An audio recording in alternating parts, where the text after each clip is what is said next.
Hello, hello, hello. Trying to figure out what happened to the question app, guys, but this is Tim, and this is TimmyTechTV Live. We are sans Mike this week, as he is too busy for me, apparently. Um, let's get right into it. If you guys want to...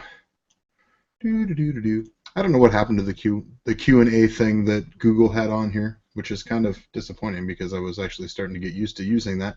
If you guys want to use Twitter to ask me questions tonight, at TimmyTechTV over on Twitter, we'll give that a shot. Let me get into Twitter here.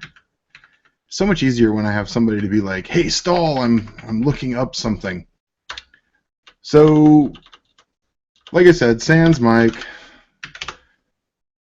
Twitter Hangouts apparently acts differently when there's only one person in here, which I guess is, why am I using Hangouts? But anyways, if you guys want to use the old Twitter sphere, like I said, Tim at TimmyTechTV, and I'll keep an eye on that over there. Let's go ahead and get into our first topic tonight, which is, of course, Star Trek. Because, hey, it's Star Trek. This is probably the coolest Star Trek reboot you're probably not watching. So this is a fan, I guess, organized continuation of the original 5-year mission. So, of course, as most people know, we never got to the end of the 5-year mission on the original Trek, TOS. And these guys are looking to rectify that. Obviously, not with the same actors, but the guy that's the series, quote-unquote, series creator, is a pretty well-known voice actor, and I'm not even going to try to pronounce his last name because I can never do it right. But I've watched a little bit of this, and to be honest with you guys, the production quality is pretty good. It's kind of amazing, just what you can do with modern technology now, and the bridge looks dead on. Of course, you'll be wanting the original actors back, because obviously not William Shatner, not Chekhov. So you can go over to Vimeo and check it out. It's pretty cool. I watched about half of the first episode so far as I was checking it out, but this was they did the first episode and then they crowdfunded the next 3 episodes, and I believe they're going to try to crowdfund some more, but $40,000 an episode for something that actually does look, pretty darn good. This might be, some of the future of TV, because they don't, this is obviously somebody that loves to do what they're doing, and they're not making money most likely, right? I mean, they were saying a lot of the actors aren't even working for SAG base, and they're just doing it because they love to do it, and they're doing it more as a hobby than anything else, and to bring back the original Star Trek. So I think it's pretty cool. It just shows that with some initiative and some skill, something pretty cool is possible. Obviously, I would never be able to do anything like this because I have no artistic talent at all. Well, except music. But it really is just amazing to me, that they can build the sets and do all of this work and write the scripts and everything, and it's $40,000 an episode. And hopefully they will, I missed this the first time, but next time they're out on Kickstarter, I will definitely be letting you guys know, because I will be crowdfunding this. It really is pretty good. So check that out. The next article, and this will probably be a quick one tonight, guys. It's just me, and I've been dealing with really, really bad allergies lately. Can Windows 8.1 bring users back? So, this is the 8.1.1, I guess, is the unofficial name of it.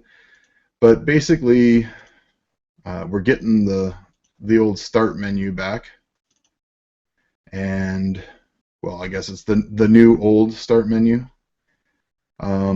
it's kind of obviously, you guys know I work for Microsoft, and it's kind of what we'd all been hoping for, out in the tech community for a long time.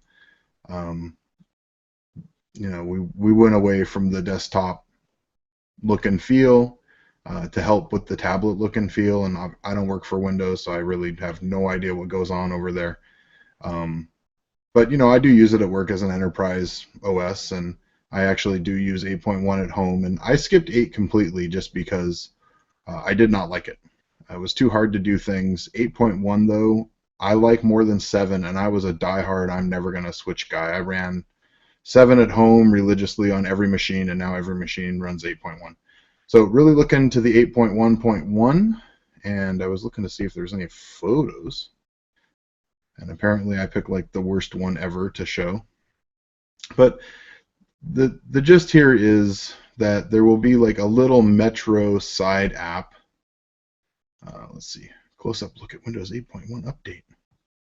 So there's your main screen, and then you can edit the start menu, and it will, I have not seen this yet, it doesn't release until Tuesday, I think, so Patch Tuesday it's going to release. And I will be doing an extensive overview on it when it comes out. But the nice thing will be just the ability to. It's apparently going to check the if you're on a desktop, if you have a keyboard and a mouse attached, and ask you kind of what experience you want, and it almost looks like that there's a start, like it's kind of the classic start menu, and then next to, so you get the classic start menu will pop up, but next to the classic start menu you still have like some live tiles that you can enable, because frankly I do like the live tiles, I just want them to be less invasive in my face all the time. And I don't want, hopefully the thing that gets fixed, and I will absolutely really look into this, is if I open calculator and I'm on a desktop, I want the real calculator. If I open, the photo viewer on the desktop, I want the real photo viewer, not the Metro photo viewer. If I open Explorer, I want the real Explorer, not the Metro Explorer. I'm totally fine with Metro on my phone. I'm totally fine, or I guess Modern, the UI formerly known as Metro.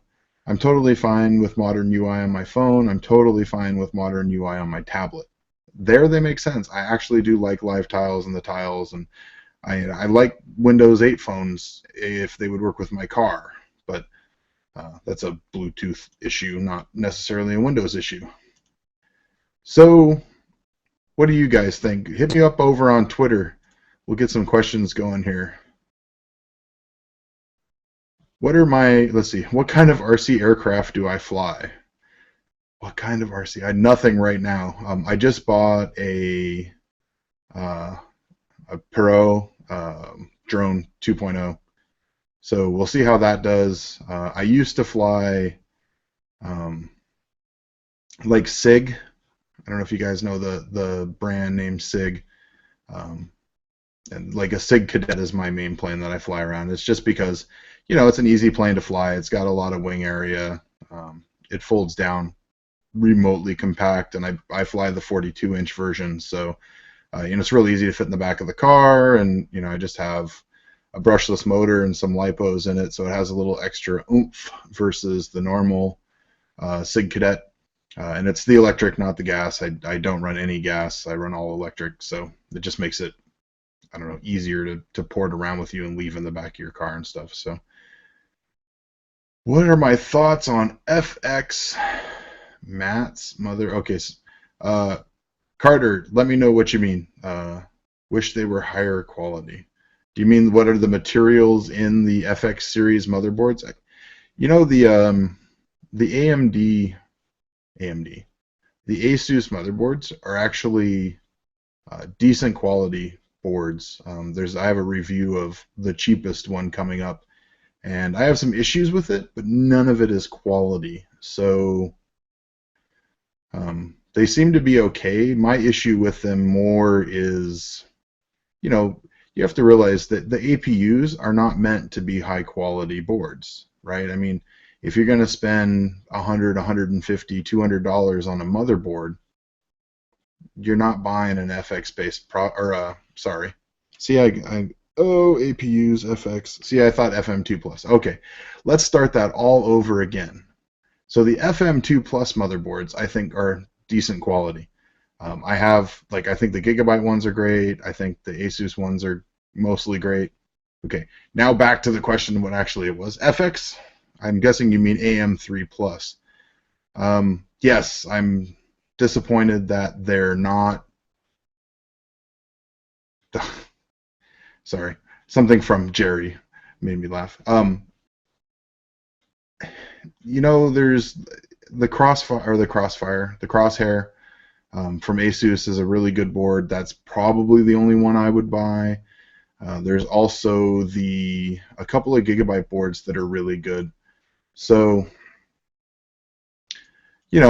I think there's good ones out there. What I'm disappointed about with those boards is the fact that there's not any MATX or ITX boards, because I would run, if there were MATX boards, I would run it over my i5. So let's see, what else do we got here? Will I do some 3D printing videos or live streams? Well, we're doing the live stream. This is from Trey. Trey, we're doing the live streams every Saturday night from 9 to whenever the hell I feel like quitting. Normally 10:30. Tonight will probably be a little earlier. Normally we run a little over. But yes, 3D printing videos are coming. Let's see if I move. Okay, that there is my water cooling build. Whenever that gets done, you'll see 3D printing videos. And as a matter of fact, I tried to I don't know if you guys can see that. I tried to slice off my finger already working on that today. So water cooling build first, because I don't want to set up all of my 3D printing stuff on the machine I'm using right now to stream.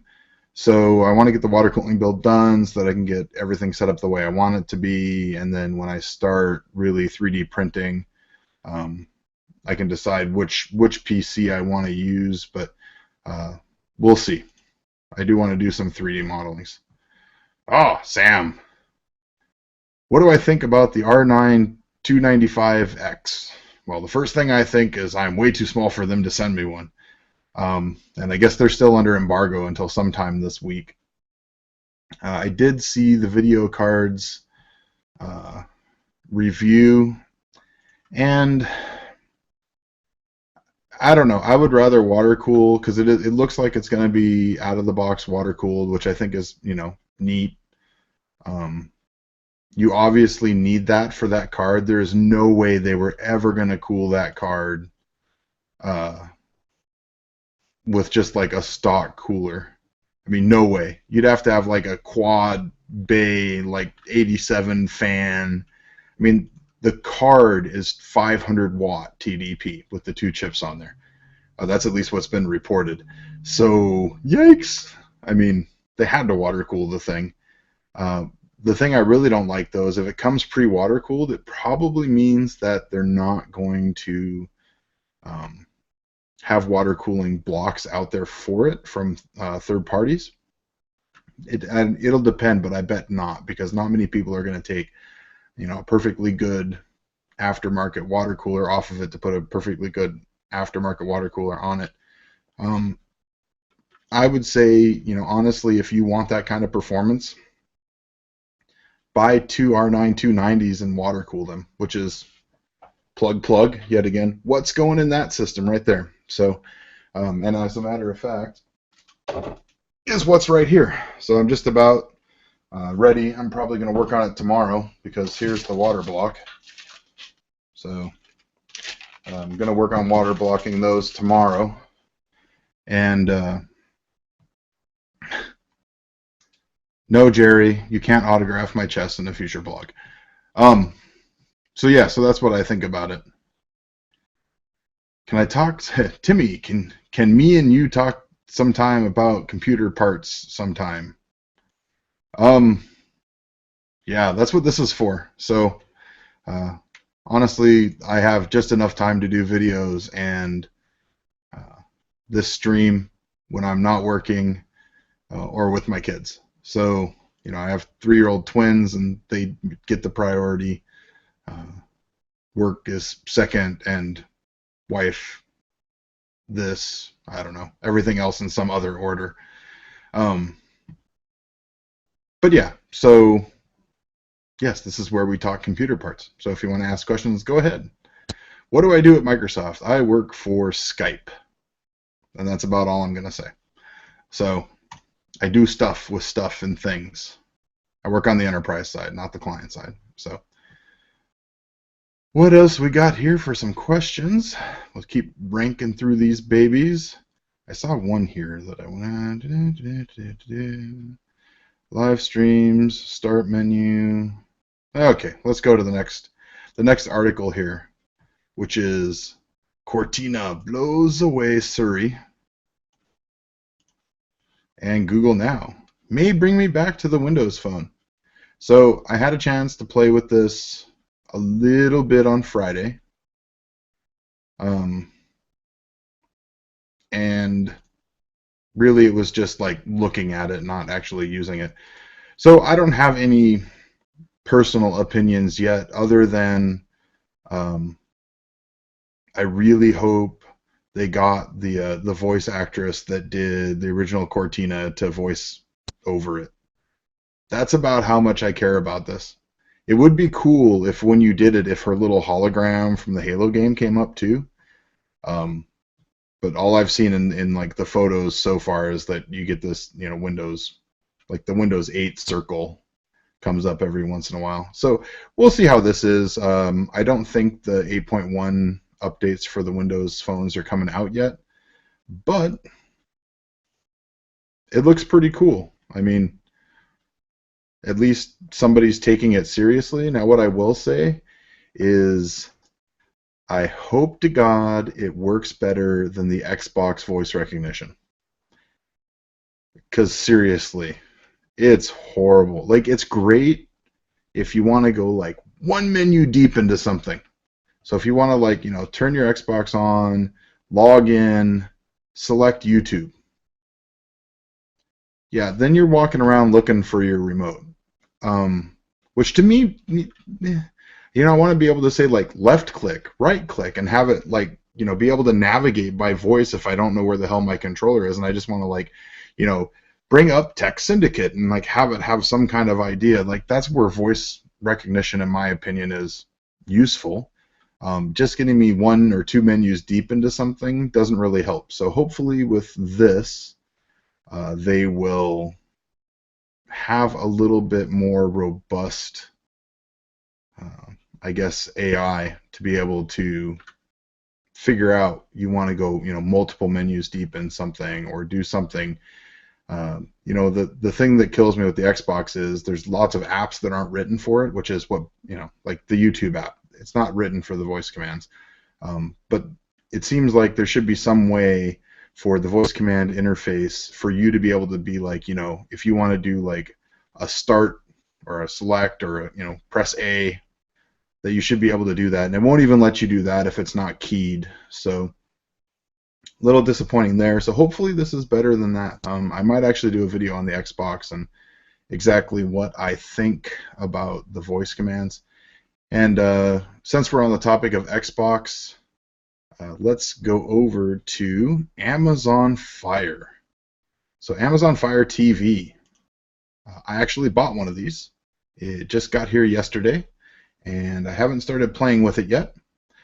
But this is where the Xbox drives me insane. $99, and it comes with a frickin' remote. You want the Xbox to be quote unquote the TV media center hub of home entertainment, and the damn remote for the thing still isn't out. Pisses me off to no end, because sometimes I just want to use it to watch Netflix. I don't want to have to go find my damn controller and log it in and like have horrible navigation. Like I just want a remote, a TV remote control. Like I don't understand why that's hard. And like obviously I can't give my real opinion about why I think it's so screwed up, but from a consumer standpoint, there are with the Xbox One, like seriously, in the last week, I've thought about selling it like 3 times, just because if the Amazon Fire does what I need it to do, I game mostly on my PC. Um, there haven't been any exclusive titles for the Xbox One yet that I care about. I don't know. I mean, if Amazon Fire has like really good Android Store indie games that look okay-ish, and like because when I game on the TV, I just want to like sit back and kind of goof around. I don't really want to play a game that I really want to concentrate on. If I want to do that, I'll come walk over to the PC and use the PC. So they're targeting Amazon Fire at, they say here that they want to drive more Prime content users, that they actually want to drive non-Prime customers as well, which is my guessing why it has, like Hulu TV and Amazon or Netflix and stuff like that. Because to be honest with you guys, if it was just like they were trying to drive an Amazon platform, they wouldn't put those on there. They would make it even cheaper, just like they do, like they do with the Kindle Fire. They would make it really, really, really, really cheap, eat it on the stuff, and then use it as a way for, converting people over to Prime and Prime Video and things like that. The one thing I will say is like I said, I haven't set it up yet. So actually, I have it right here. It's cool. Like it's a nice little box, and there's a review tomorrow night. The review of this will be coming out. But the only things that my problem with it is it has no mounting, so you can't like mount it behind your TV. It's got to sit somewhere, and I don't know. At $99, we'll see if it's worth it or not. The one thing that's interesting about this, besides the fact that it'll come with, I actually ordered the controller, which is $30, but I figured I'd try it out. So I actually ordered the gaming controller. So not only can you do like Play Store stuff on here, the interesting thing I think will be it'll actually stream content to this device. So if you're using Amazon Prime and you're watching a TV series, it may trickle feed the next couple episodes down to this device and buffer them here. So we'll see if that's what I've read so far, and I might actually have to put a packet analyzer on this and watch what it does. But I think for $99, it would be nice at the $99 if it came with the remote. It does come with the little media remote, but so we'll see. Like I said, unboxing video tomorrow night. Review. Hopefully, we'll see when I didn't want to review the OS and stuff until the controller came in. So we'll see. I might do the review on Tuesday if I get the controller in time. If not, I might split up the OS review versus the gaming review. So I don't know. What do you guys think? Are you going to pick one up? Does it make sense to you? Are you going to play, Google Store, App Store games on your TV? Are they good enough? It does have a quad core. I think it's a Snapdragon, but I'm not sure. So yeah, I mean, let me know what you guys think. Let's get back to a couple of Twitter questions here. Would I get a second 760 or wait for the 800 series? It depends highly on what you need now. So I still run a 670. I won't even upgrade to the 7, any 7 series, because I tend to do a 2-generational gap between upgrades. One 670 or 760 should be pretty good. What games are you running that's not quite good enough for? Because that should be able to do most games on high to ultra, except for like the big boys, and that should still run those on high, because I max out my 670 still on almost every title and still get over 40 frames a second. So I would say wait.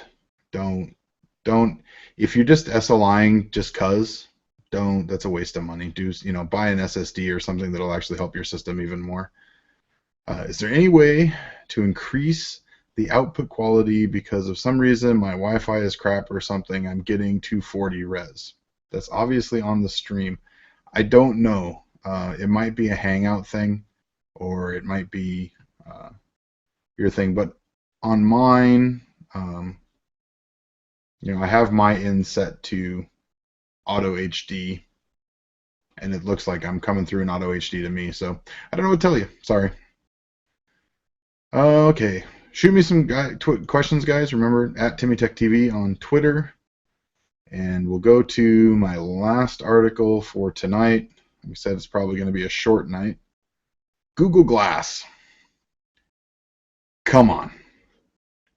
So I know this was covered on Tech Syndicate also, but seriously, you knew somebody was going to try to do this since King trademarked candy. Like, what's going to happen now? Is Microsoft going to trademark Windows? So if you have a window in your house, you're going to have to pay like, come on. The funniest part of this, that if you actually read, it's not linked here, but if you actually read the finding from the trademark court, the best comment in it is, it's hard to give a product the trademark name of glass when the product contains no actual glass, which I thought was one of like the most hysterical comment out of that whole thing. Like the poor guy that got this in the trademark office must have been like, oh God, what do I do? Yeah. So the other thing is, Microsoft has had, Windows Smart Glass for a while now, like much longer than Google has had, the Glass, Google Glass. So does that mean that Microsoft can trademark the word smart and glass and then sue Google? Like, it's got to stop somewhere, right? I mean, at some point when you're common words. Now, I could see if it was like Google Eyeglass, which of course then Apple would probably sue them, but at least change the word a little bit, or like oogles. It should just be oogle. Google oogle, right? I don't know. I'm drinking tonight, so I haven't been drinking. I've been talking too much, so screw you guys. I'm drinking. Shout out for Jay. He's got twins too. He does not have twins yet. So that's what actually he just announced that on his Twitter feed today, that he and his lovely wife are expecting twins. And all I have to say is, God help him. It's not that bad, but it's definitely the difference between a singleton and any amount of multiples. If you've had multiples, and if you don't have multiples, then you will never have any idea. The difference is, when you get one of them to sleep, the other one's probably going to still be awake. Like, it took us 6 months almost to get them both on the same sleep schedule. So, once you get past 3 months, you're pretty good with twins. But that first 3 months is just rough. Any multiples, just rough, and you're going to have help from outside of the immediate family. So, when he has the twins, of course, he doesn't live where I live, but, I'll be giving him some advice whether he wants to hear it or not. Mostly, which is, try God to get them on the same sleep schedule if you can. Oh, here we go. It's because they are glasses. Sure, but then they should be called Google Glasses, and they still won't get the trademark on that either. So, if you guys can't tell, I am not a big Google fan. I know, sacrilege. Oh my God. I like Apple stuff and I like Microsoft stuff. I do not like Google much at all, other than the fact that I'm on a Google Hangout and I use YouTube. Yeah, don't use Gmail. Don't use any of that stuff. I don't know, just not a fan. I know some people are. That's great, and I like Android just fine. But Android's just Linux for mobile devices, so it's not, sure, it's Google, but I don't use an Android phone anyways. I do like Linux, so that's that. I don't like Google. If there was, seriously, if Yahoo came out with a like a YouTube-like service, and we got better support as content creators, and it actually worked instead of being a piece of crap all the time, you would probably see, I'm going to say at least half of the YouTube content creators would seriously think about switching. Just the level of bugginess that a lot of us deal with YouTube or with, Hangouts and stuff. Like, I have no idea what happened to the Q&A. Like, no clue. It's always here. It's always like the second thing down.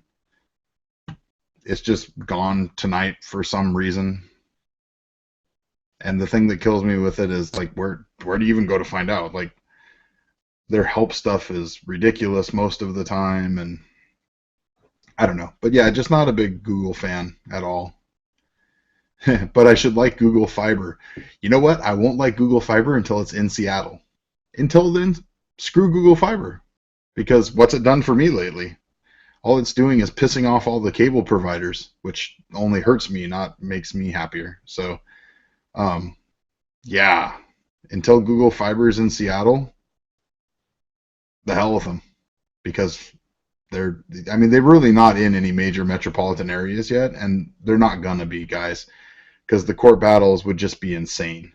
They're always going to be in these little municipalities, and I don't know. I mean, it really depends on what kind of traction they get there, but I don't see Google wanting to spend, probably the trillions of dollars over the next 20 years to fight that fight. I don't think this is a billions of dollar conversation. I think this is at a minimum hundreds of billions of dollars. And I really don't think that Google wants to invest that kind of money. What is Yahoo thinking of doing? So Yahoo is creating a online video service. And the rumors are that it's going to be only select content creators that can upload videos there. So basically, say PewDiePie, and we're just going to use him as an example. There's nothing to this. I'm just using him as an example because he's #1 on YouTube right now. Say Yahoo came over to PewDiePie and said, we'll guarantee you 3 times the revenue that you're getting on YouTube today. And you can still do all the other, revenue streams that you do today. Well, if you're him, you might move. I mean, it depends on, if you think your audience is going to move with you or not. That's the big deal, right? So they're basically thinking that they can come in and pay, the thing I saw was that they're going to target like the top 1 or 2% of all YouTube channels and try to get them to come over to Yahoo.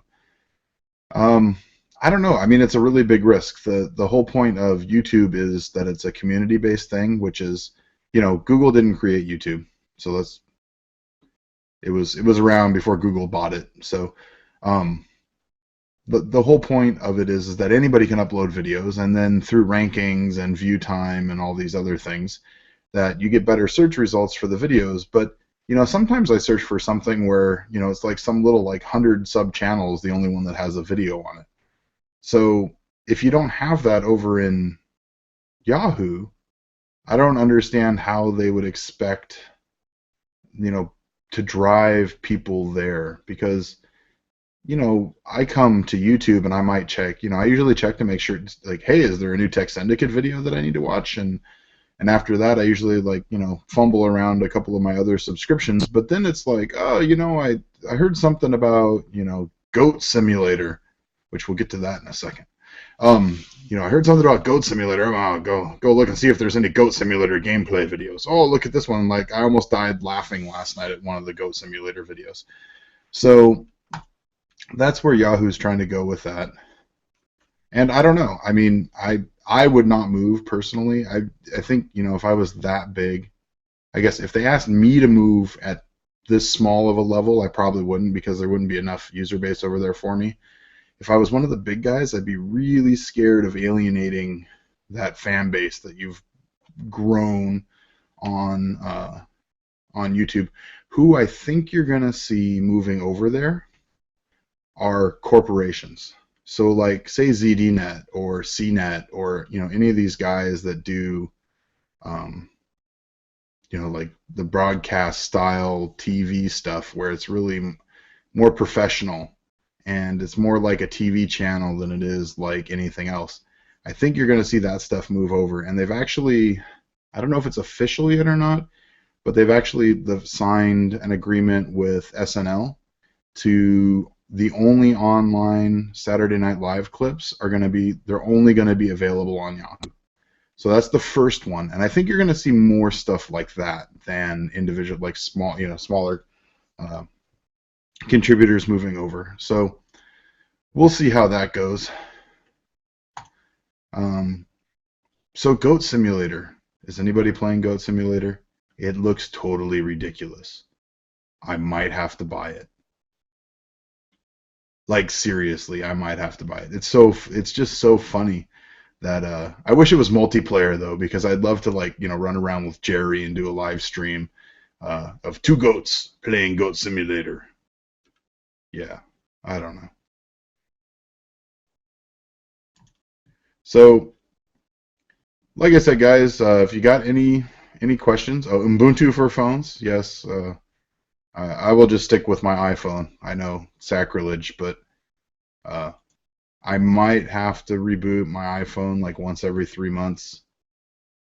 I might, in 5 years, maybe have had one crash. Um, yeah, it just works for me. So I'm probably going to stick with it. It's just like the tablets too, guys. I have a Surface, but we also have an iPad, and I prefer the iPad because it just works. And I'm more than happy to screw around with my 3D printers and optimize them. I'm more than happy to screw around with my computers and optimize them. At some point, you have to draw the line of what you're willing to dink around with. And, I hate to say that. I never thought I'd be the person that said this, but as you get older, you get busier. Like anybody that's younger that doesn't, isn't married, doesn't have kids, like you'll get there someday. But you have to start choosing what you care about. And to be honest with you, having a more open platform phone is not something I care about. I would rather have the one that has always worked for me, has worked in every car for Bluetooth, has never frozen, has never let me down. Um, Granted, I wish the battery life was longer, but I say that about every phone. So, and like I said, it just works. And now that there's Outlook for iPads, so that's another thing. There's a topic that I don't have listed up here, but the Windows is free, or going to be free, for devices under 9 inches, or I guess under 10 inches. So 9 inches and under is the last article I read. That'll be interesting. I think there's a lot of manufacturers that will go with, a Microsoft OS over Droid just because it's, a little bit more enterprise based. And, no matter what anybody thinks, it is more secure than Android. Like I've had, all three styles of phones, so it is more secure. It will be more, there used to be enterprise Microsoft phones, and they were like everybody used those and Blackberries. So the question will, if you go back to free and put more enterprise features into the phones, can Microsoft recover that enterprise market? I guess we'll find out.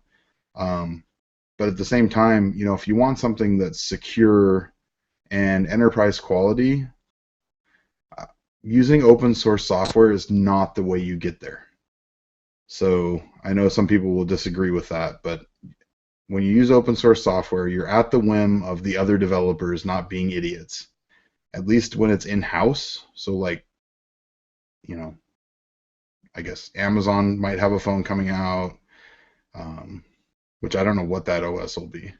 But like Apple, right? I mean, Apple could be or could not be secure or not secure, but at least at some point you're relying on just Apple to do the right thing. Just like with Microsoft and Windows Phone. You're relying on Microsoft, who has a ton of experience in enterprise security. No matter what anybody thinks, it's the most targeted OS for exploits. And really does quite a good job being secure for, being like 80% of the PC market and, taking about 99% of the security uh, hacks. So, or viruses for that matter too. So I think it's a good move forward because I think that the big thing that I think is, phones aside, it'll make Windows tablets cheaper because if you're Dell or HP or one of these, aftermarket companies, Asus, anybody, that now you can charge X dollars, whatever you were paying for, the OS, you can charge X dollars less, and yay. By the way, the Nokia 2520, pretty cool.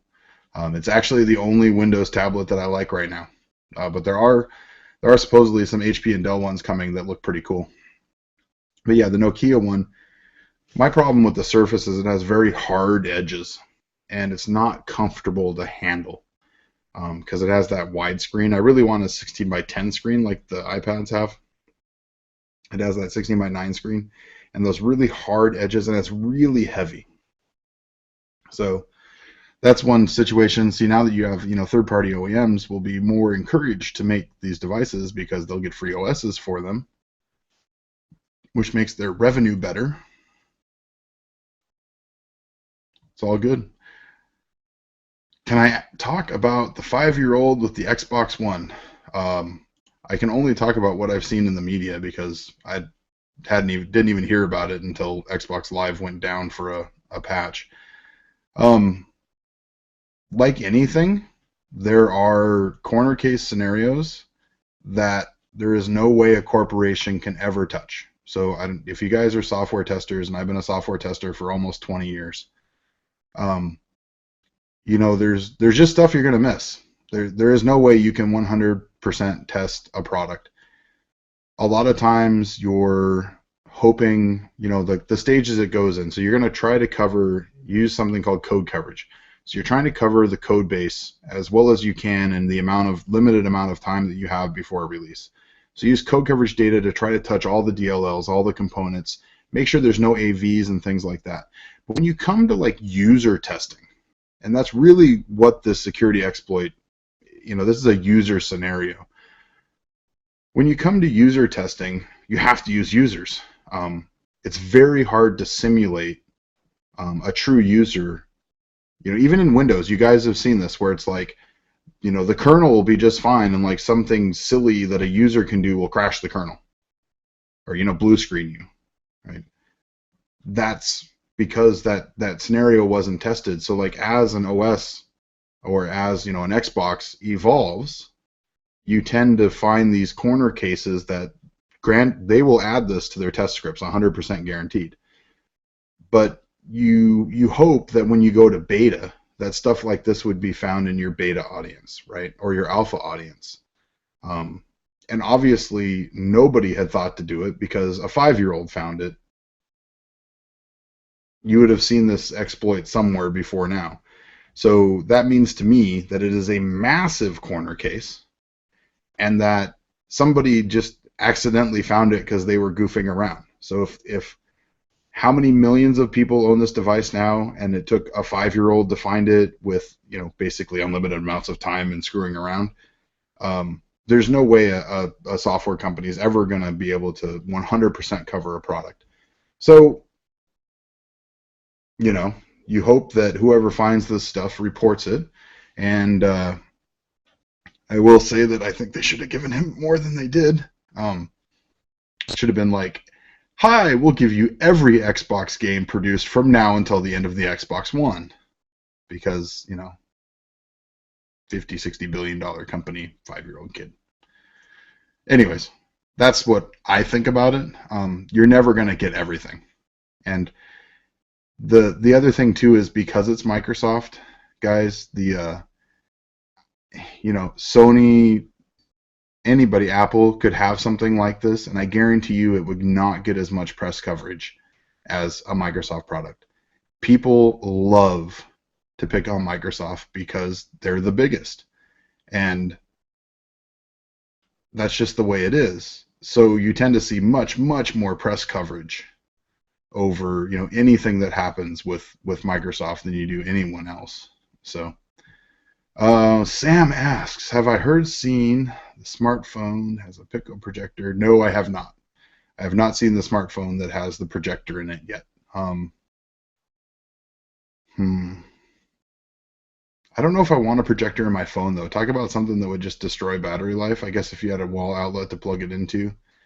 Um, yeah, I don't know. I'm not a multi-use kind of guy. I tend to rather have, you know, a phone that's really good at being a phone and a projector that's really good at being a projector and a computer that's really good at being a computer rather than a phone that's okay as being a phone, okay as being a projector, and okay as being a computer. So I tend to not be a multi-use kind of guy. I tend to like things that are, you know, specific for the task they're trying to complete, make them as simple and as easy to use as possible, and then if I have to carry 3 devices, I don't care. I would rather carry 3 devices that work really, really well than one device that works like crap for everything. Quick question. I have no idea. So, quick question. Do I prefer AOSP ROM or HTC Sense TouchWiz? No clue. Never owned an HTC phone. Never owned any of that stuff. I had a Google, or I had Google. I had a G4 for about 5 days and decided that I really did not like Android and took it back. And that's the only non-Windows or Apple phone that I've used since like a Motorola 6120, like forever, never, or sorry, Nokia 6120, ever ago. So there you go. I had a Motorola flip phone too. So yay. Uh,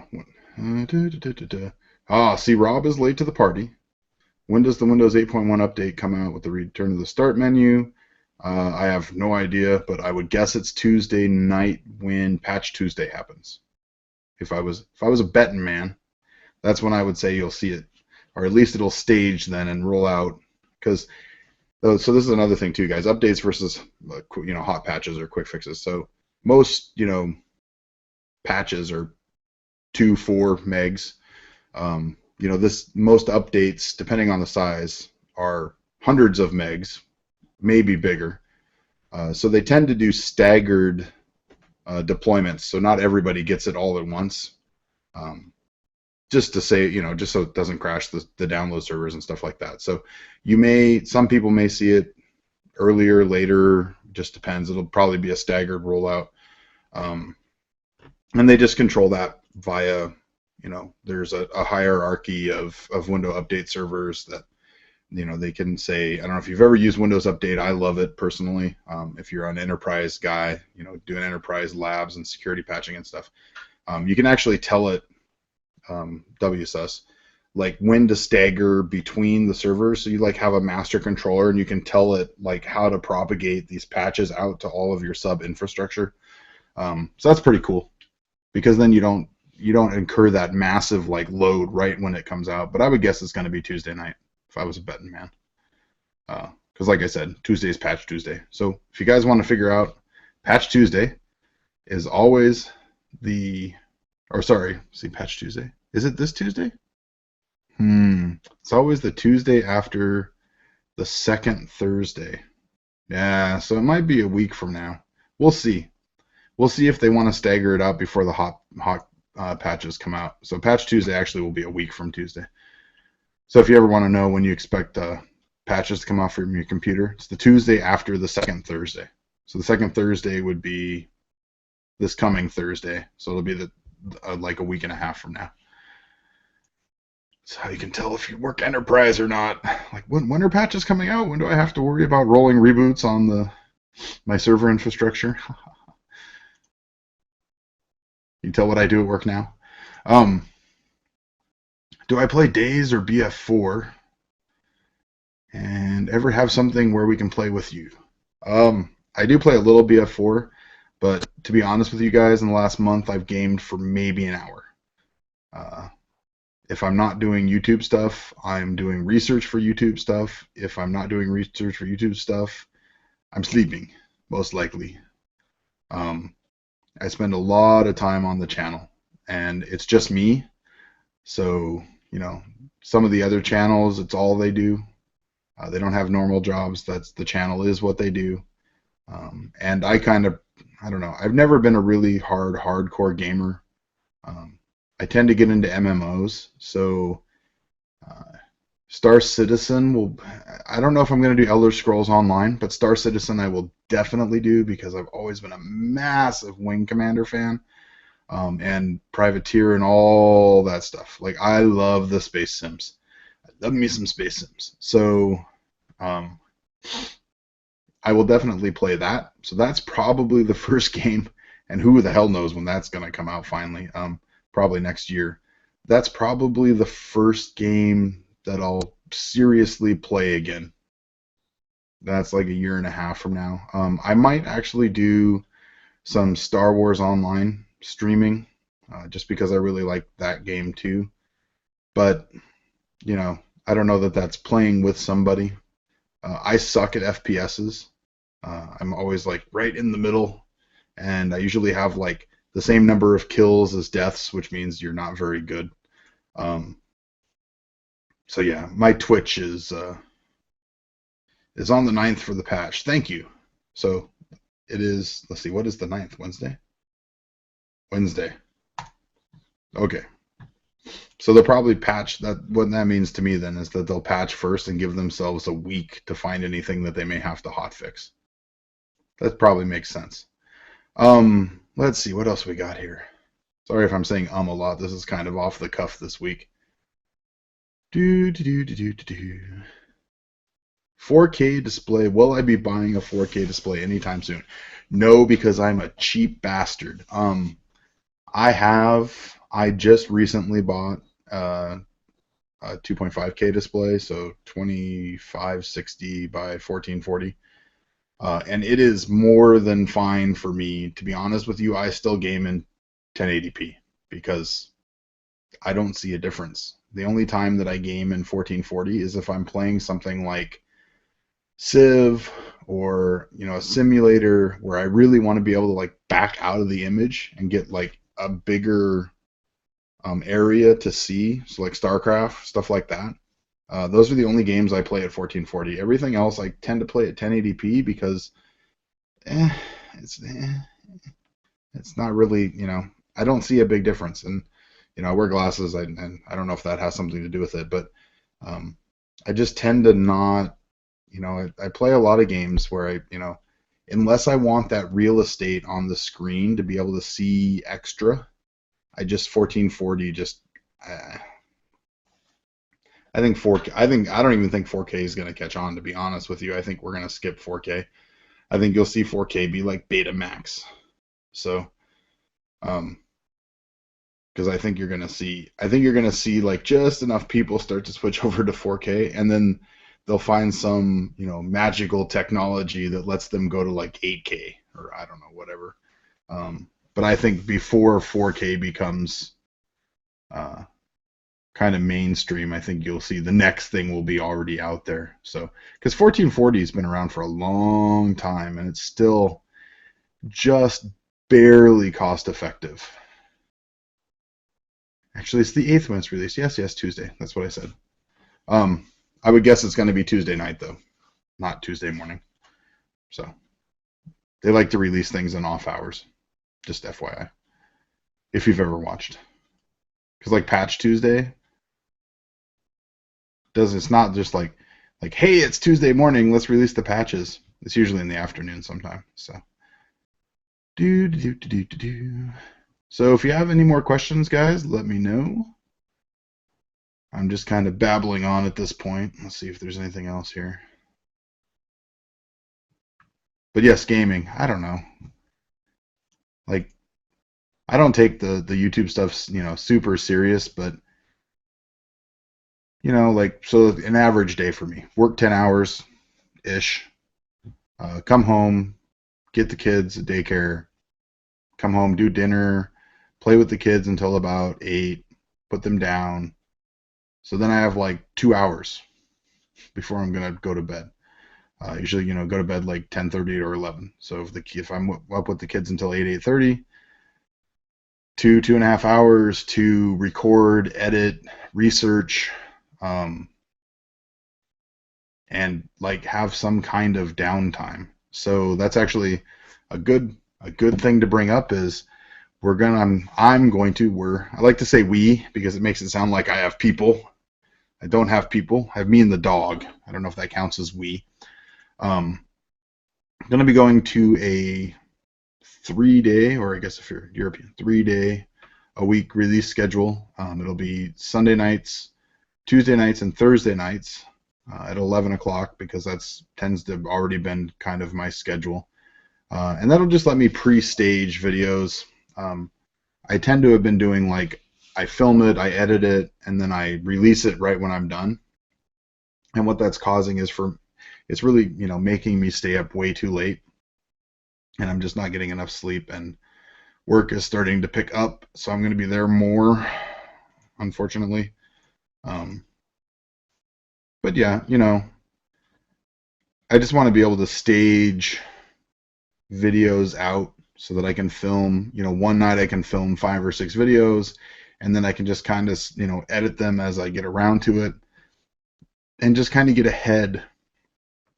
Because like right now I have like 4 videos staged and ready to go. So that'll make it a lot easier on me. Is my water build going to be water cooling build going to I'm tired and need more alcohol apparently. Is my water cooling build going to be a time lapse? Probably not. I'm going to definitely do a full video on how to add the water block because I haven't seen any for the XSPC water blocks. I'll probably do an overview video, but I'm so like I just work on it a little bit when I have time that I don't, my big camera sits right next to me. I don't want to drag it over there every time I'm working on it. I just tend to work on it a little bit at a time. And like right now, I have a big 240 res, so it's like the whole screen basically, compared to you guys, but it's like that big. And in the fractal case I'm using, the place I really want to put it, the rubber grommets are spaced out, so the holes for the rubber grommets are spaced out exactly where I need to put the screws. So now I have no idea what I'm going to do. I don't know if I'm going to like switch out the case because I really don't. There's one other place I could put it, which is up on the back near the I/O panel, and I really don't want to put it there because it means I have to take out the res every time I want to take out a video card, and it means you can't see it. So I don't know what I'm going to do at this point, to be honest with you. Probably watch some YouTube videos, which is probably what I'm going to do when I'm done here tonight, is go see if any people that have done builds with the res that I have, where they put them in their cases and what cases they use. So this is where I really like YouTube, guys. You don't need to be a pro to do videos that are useful for people. So like what I find useful is like, oh crap, I can't figure out like where in this case I want to put this damn thing. And it's nice to be able to go out and look and see, like, even if it's just like, some kid that did a water cooling build just cuz, and like, hey, I used this and here's where I put it and here's why I wouldn't put it there again. Like seriously, I bet there's some like minute videos that people could do that would get 100,000 views. Just of like, hey, here's what I tried and here's how it worked or didn't work and here's what I like about it and didn't like about it. Done, gone, right? So, yes, there will be water cooling builds coming up. The other thing that will be coming up is, I'm trying to decide if I'll piss everybody off when I do these or not. I'm actually going to review, we bought all new kitchen appliances. And I can't find any reviews on the kitchen appliances that I bought. And there's definitely things that I think people should know before they buy them. So you might be seeing some videos from me, and I might just like release them like all back to back or something, but you'll definitely at some point see appliance videos from me, and that's, like I said, that's really the refrigerator and the dishwasher are the two that there's just some stuff that I really wish that I would have been able to find before I bought them, and hopefully I can help somebody else out. Have I heard any rumors on the iPhone 6? Only that it should have a bigger screen, which I am ecstatic about. if there's a 5.5 inch iPhone, I will be doing like running to the store to pre-order. So don't need a 6-inch display. Tried that. Too big. 5.5 just about right. Hopefully it does not have the goddamn glass back that the 4S's and the 5s have, because I've already cracked the back on my phone twice. So that's pretty stupid. Have I heard of Game Crate? Is that the Newegg channel that they're doing now? Maybe. I don't know. I know of Loot Crate. I know of Nerd Block. I'm pretty sure Game Crate is the same, that the Newegg channel that they're doing, which, come on, guys. You can come up with a more creative name than that, because every time somebody says Game Crate, everybody's just going to think Loot Crate. So, what's my favorite flavor of Linux? Red Hat, and that's just because it's geared a little more enterprise side. So, and what I'm used to. I like the X Windows distro in Red Hat, so yeah, I don't know. It's always just worked really well for me. And you know, guys, that's tends to be how I decide to buy things or not.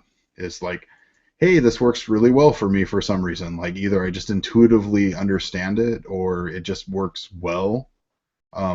That's the kind of stuff, you know, if it just works, that's what I want, right? I don't want to have to dink around with things or, you know, be like, God, I wish that, you know, this had XYZ, which is, you know, why that fractal case is driving me nuts, because it's like, oh, it's so close, which I have a list of things to send to Fractal about when they do the Rev 2, like move the grommets around, man. But yeah, it's like it's really close to being a good water cooling case, except for obviously nobody did like a full tilt water build in that thing before they released it. And it's one of those situations where like I really like the case, like I really like that case. But I'm always going to live with the fact that there's something that isn't going to be the way I want it to be, and that's when the OCD kicks in and I just can't handle it. And then what happens then is the ADD kicks in and I'm just like, F it, I'm done working on this thing. So that's why the water cooling build's still not done, because every time I run into a bump, I tend to obsess over it. Is this hangout happening or what? Yes, it is, Coked Up Canary. What are you doing, man? Agent Beard, calling Agent Beard. I don't know if he logged in or not. I have 27 viewers that are somehow still watching me. So, hey guys, how you doing? And like, see, this is Agent Beard sacrilege. I'm drinking cider because I don't know. I'm more like Kane, I guess. He's from Alaska. That's close to here. SP120 Quiet Edition fans. If you undervolt them, they're almost as quiet as the Noctuas. I run all SP120 quiets, so, and SP140 quiets. If you run them full tilt, they're noisy.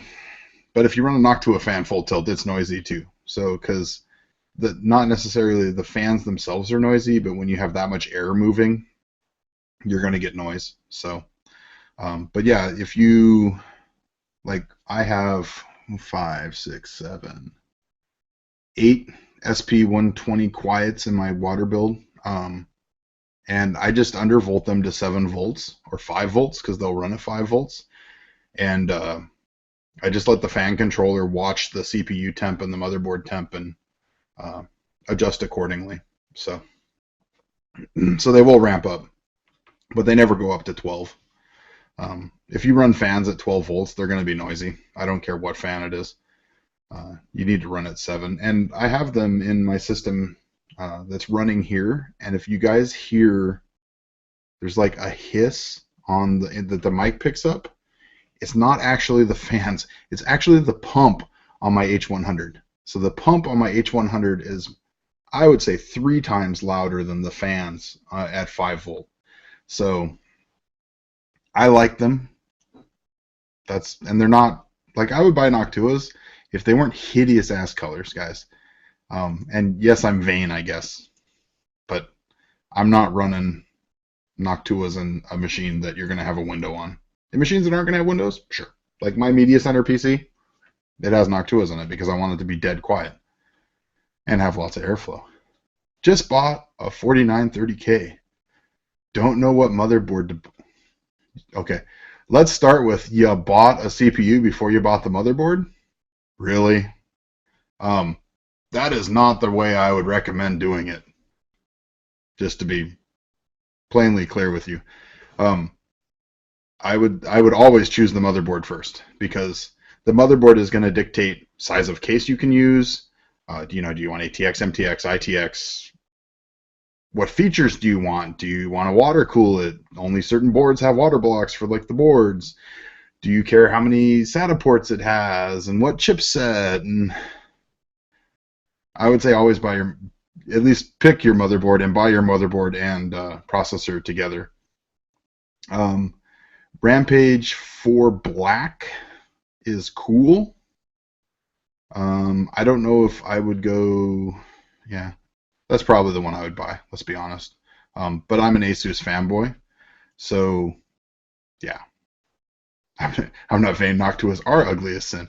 Yes, and I actually know people that have dyed them. But let me tell you, you really know which fans they are when you see them. So for brand marketing, spot on, guys. For me buying them, not so much. I would not buy an old board. So back to the X79 question, I would buy, something that's currently being produced at the very minimum. But I like the Rampage Black. It's the same price still as the older Rampage, and it's black. So, I mean, if I was running X79, that's what would be in my water cooling rig right now, which I might switch to at some point. I don't know. But to be honest with you guys, I run i7s and i5s, and I never, I can see at work reasons to run 6 cores and 8 cores, but at home, let's be honest, guys, unless you're doing serious high-end rendering, and I mean serious high-end rendering, not like, hey, I have a YouTube channel and I'm doing rendering. You're doing serious high-end rendering, or you're doing like compute stuff, or you're doing compile. That's the only times you need a 6-core processor. Like, I don't care what anybody says. It's not going to make enough difference. Like, you're not bottlenecking. You're much better off spending the money on the video card at that point. So you're not bottlenecking on your CPU. Oh, let's see what else. Rooster. I don't know. We got to get Agent Beard on this here show someday. Maybe we can have him find something out for us. Yeah. So, guys, I think I'm going to wrap up the old stream. Give her a couple of seconds here to, if anybody has some last-minute questions you want to get in. So, like I said, I always appreciate the support. I'm going to be going to, more regular schedule. So, Saturday nights will be the live streams. Sundays, Thursdays, and Tuesdays, nicely ordered there. You can tell I'm getting tired. Will be new videos. What is the difference between the Rampage Black and the old Rampage? It's black. I don't know. You can go up to Asus's website, and if they're both still under production, you can use the compare tool to compare them. What I would say is, if the old Rampage Extreme is currently being made anymore, I would buy the black, and just, you have a warranty and it's brand new, and you don't have to worry about that you bought it from somebody else. So if it's still available and Asus is still supporting it, it'll be up on Asus's website. So just go to asus.com, go to the motherboard section, and you can grab the black and the old one if they're still both currently available for purchase. That's what I would do. My guess is going to be that there's not a whole lot different. There may be like some more SATA 6 ports or SATA 3, 6 gig. Maybe more USB 3.0, maybe MPCIe slot, stuff like that. I don't think it's going to be anything major, however. He was given the 4930. Dude, I want to know who gives you a 40. Give me the 4930. I'll use it. What mouse do I use? I use a TT East. Well, cord not long enough. Okay. And I always have to remember how to say it's Theron, I think. So it's a TTE Sport. It's Theron. And it's the first mechanical mouse that I've ever found that I like because I have big hands, like, and big, really big palms, and it makes claw grip mice really uncomfortable for me to use. But this is actually long. It's long enough for my hand so that I can still kind of palm grip it, and I just have to trail my pinky. So that's the one thing I'm not the biggest fan about, but it is pretty good. And then of course my keyboard is a thermal take Poseidon brown keys so that I don't wake up the kids. And I love this keyboard. This is honestly like my favorite keyboard. And the keyboard and the mouse matching don't hurt at all, but um, this is probably my favorite keyboard right now. I would like to have the blue switches, but like I said, they're a little bit too expensive. Is 128 gigabyte SSD worth the $90? Uh, I think you can find like 256s for like 150 right now. So I would save up the extra $60 and buy a 250. From my experience, the 250 is a much more versatile amount of space. With the 128s, you'll be wishing you bought a 250. That's usually what I tell people. Is it smart to replace all the fans? Oh, that's another SP120 quiet follow-up. Using a Corsair Carbide 500R. It depends on what fans you have. So the first thing I would say is try undervolting the fans you have. If you're okay with the level of sound with that, then go ahead. You can always buy one SP120 or a 2-pack and just try replacing 2 of them in your system and see what you think before you replace them all. You don't have to replace them all at the same time. So like if you have an H100 or something, definitely try replacing the H100 fans because the inbox H100 fans are garbage even if there's a newer version. So, but yeah, I mean, just buy a couple, try it, see what you think because, like with headphones, hearing is subjective. So, things that bother me may not bother you. Like I hear coil whine like a mofo. I really have a very sensitive high range. And but my mid-range hearing is like shoddy at best because I listen to way too much heavy metal. So my mid-range tends to have a little more worn pattern in it, but I can really hear like TVs. If you guys like, certain people can hear that, or like monitors that have coil whine, or like video cards that have coil whine. Even if it's really, really, really quiet, I can hear it over everything. So that tends to bug me more. But like some fans, I can hear the motor in the fan, the electric motor in the fan make noise. So it doesn't matter how quiet the fan is. If I can hear that high pitch, it's not gonna live long. Usually I take hammers to things. Just kidding. Sledgehammers. So I think that's about it for tonight, guys. As always, if you're following me up on Twitter, you can shoot me messages up there anytime. I will try to figure out what the hell is going on with the Google questions because I really do like using that. And it may just be that I'm the only person in the chat this week, so maybe that's why. Has an Antec cooler 620 going push-pull with the SPs. Yeah, I mean, like I said, my H100 and my SP120s are quieter than the pump.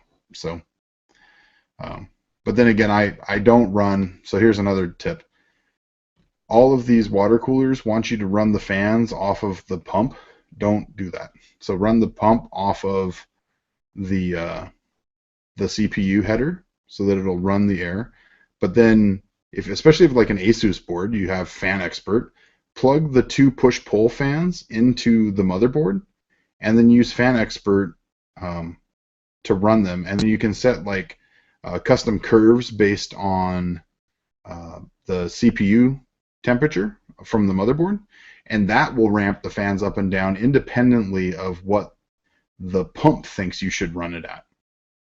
So That's why in water cooling builds, in these all-in-ones, I'm very surprised that they do it that way. But in big water cooling builds, nobody lets the pump dictate, or the motherboard CPU header dictate how fast any of the fans are going to run. So, if you're spending that much time and money, the whole point is being able to have more thermal capacity so that you can undervolt the crap out of all the fans. Like, if you guys watch Jay's 2 cents, so again, congratulations, Mr. I'm going to have twins if you ever see this, which I highly doubt. His video, one of his rads, his bottom 420, all of the fans turn off until the CPU temperature gets up to a certain point, so like completely off. And he can run that system, with just the top rad. So, that's kind of the way I'm probably going to go too, which is I have a 360 and a 240, and it's a 240 thick. So the 360 is in the top, and that's what I'm going to be able to hear because that'll be, it's closer to your ear level, and it's an exhaust.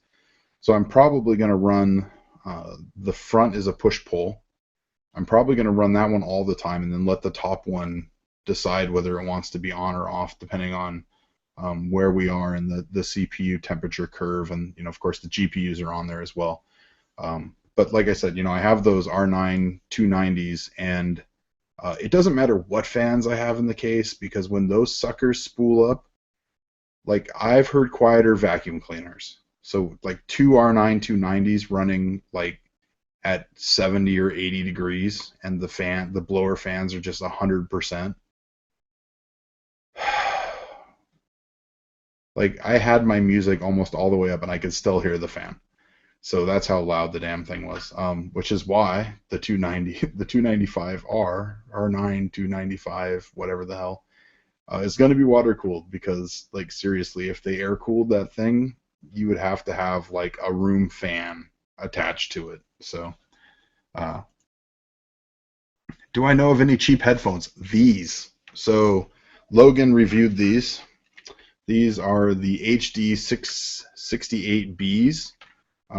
They are semi-open, and I wouldn't necessarily say that they're comfortable. They don't have a ton of low end, but they do a really good job of reproduction. So for this kind of stuff, or just listening to music, I like them quite a bit. Like I said, I wouldn't say they're comfortable. They are, however, cheap. They're under $30. So if you're just looking for a good sounding, you don't listen to like a lot of hip hop or something, like metal, jazz and classical sound really, really, really good on these. Metal, I wish there was a little bit more low end, but I'm still breaking them in, and you can fix that with an EQ. So, but yeah, these are really good, and I've actually did an unboxing of them if you check up on the channel.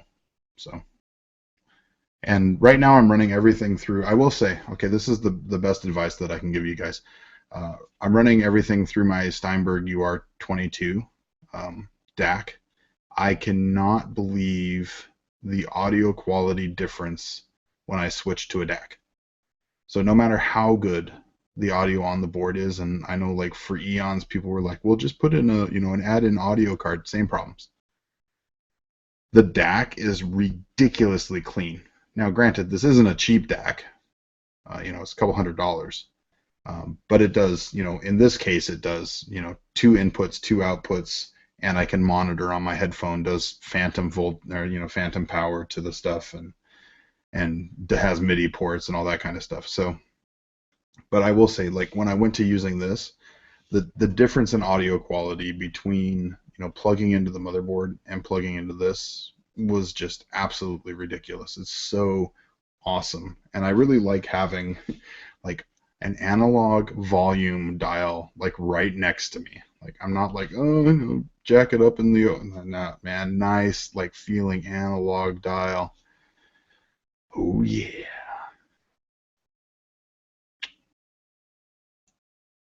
That's when you can tell I've run out of things to say. So anyways, guys, been fun. Next week, hopefully Mike will be back, and we may have a guest. We're going to start doing, a guest at the beginning of the show for 10 to 15 minutes, and then if they want to stick around, that'll be awesome. The format, so guys, I'm always looking for suggestions on the format of this show. I kind of like the rambling because it's easier for me and I don't have to prepare as much, but I'm trying to be different than everybody else. You know, it's really hard because there's so many people doing live streams now.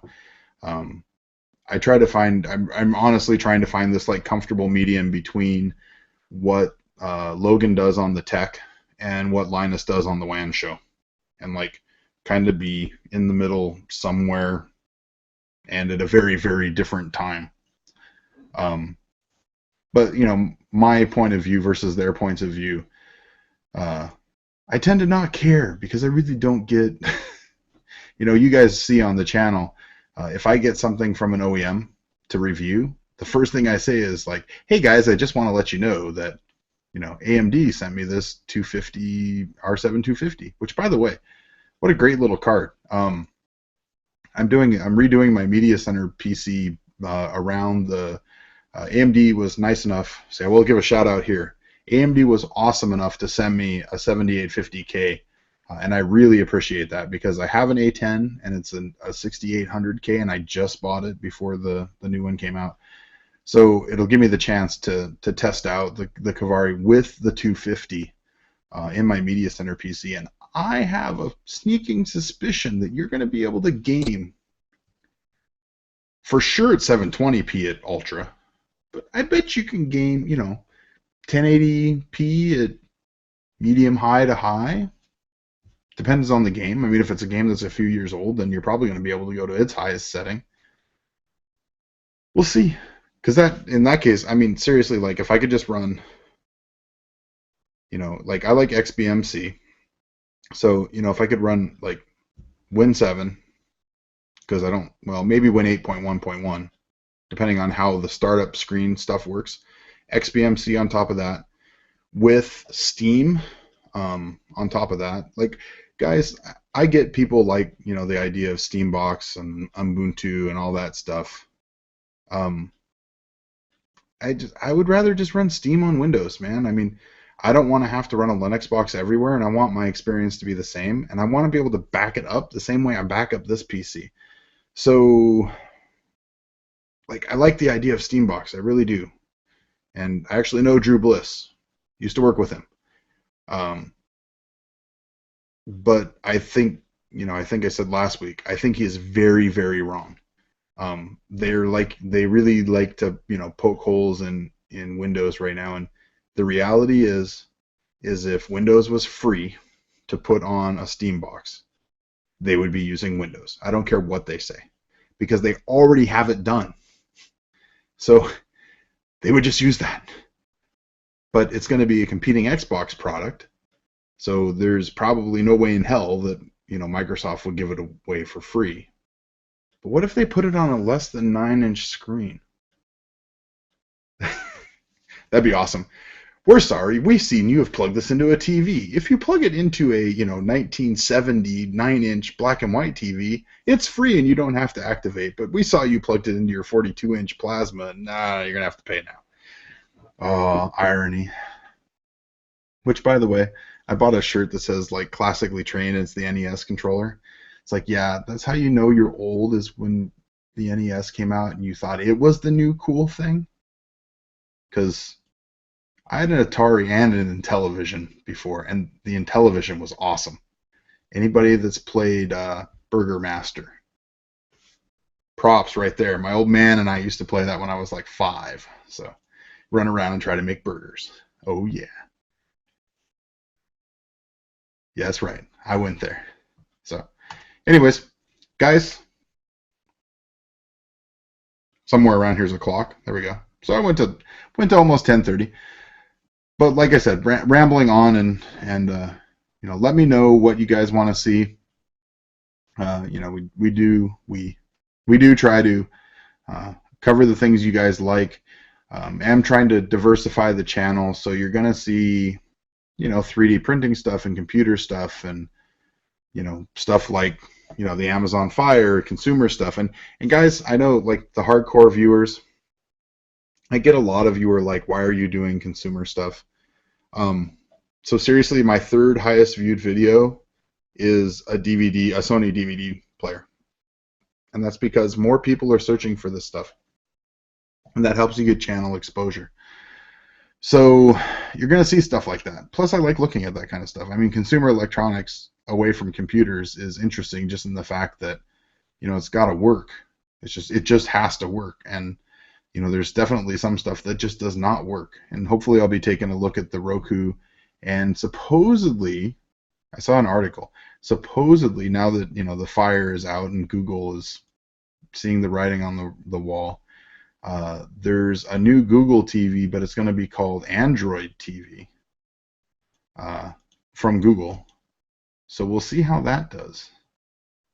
Because, Amazon is going to use this to eventually push you to purchases on Amazon.com. And to be honest with you, if I could shop from this device, I probably would, because I'm a Prime member and the shipping's free, and it's like, hey, I can look at it on my TV, and maybe they'll link to reviews of things and I can watch video review. Hey, TimmyTechTV did a review on this. So anyways, guys, Tim for TimmyTechTV. Yeah, I guess we'll see you next week, eh? Haha.